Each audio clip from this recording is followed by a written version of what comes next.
నిజాయితీగా పనిచేసినందుకు అతన్ని ఉద్యోగం నుంచి తీసేశారు. కాని అతను బాత్రూంలో చేసిన ఒక ప్రార్థన అతని జీవితాన్ని మార్చేసింది. ఒక పెద్ద మార్ట్ స్టోర్లో వర్షం పడుతున్న రోజు యజమాని లేడు.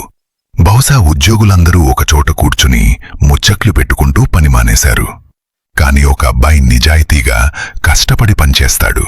ఎవరైనా కస్టమర్ వస్తే వస్తువులందిస్తూ బిల్లు పెట్టి షెల్ఫ్లను సరిచూసి స్టోర్ శుభ్రంగా ఉంచుతాడు.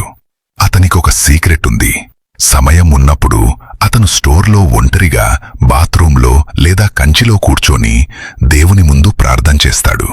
ప్రార్థన తర్వాత అతను శాంతిగా బయటికి వచ్చి మళ్లీ యథార్థంగా నిజాయితీగా పనిచేస్తాడు.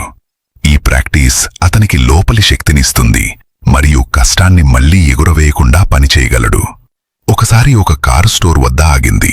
అబ్బాయి వెంటనే పరుగు గొడుగు తీసుకుని ఆ మహిళకు అందించాడు. మేడం కారు నుండి దిగుతుంది.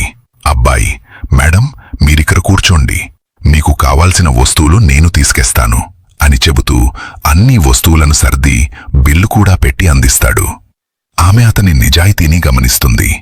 కొద్ది రోజుల తర్వాత స్టోర్ యజమాని వస్తాడు. అబ్బాయిని పిలిచి, ఇక్కడ నువ్వు ఇక పని చేయనవసరం లేదు అని చెబుతాడు.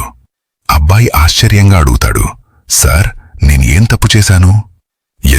నువ్వు ఇక్కడ పని చేయనవసరం, వస్తువులు ప్రత్యేకమైన ఆఫీసుకు పంపించాలి అని చెబుతుంది.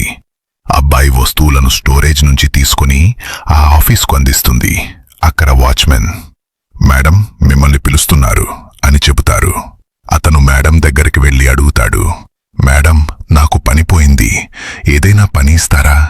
మేడం నవ్వుతూ, నీ నిజాయితీ కష్టాన్ని నేను చూశాను, మాకు ఇలాంటి వ్యక్తులు కావాలి, నువ్వే మా మార్కెటింగ్ టీంలో అసిస్టెంట్ మేనేజర్ అని చెప్పింది.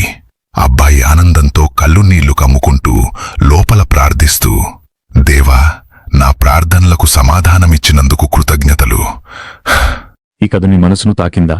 అయితే లైక్, కామెంట్, షేర్ చేయండి. మరింత ఇన్స్పైరింగ్ క్రిస్టియన్ కథల కోసం సబ్స్క్రైబ్ చేయడం మర్చిపోకండి.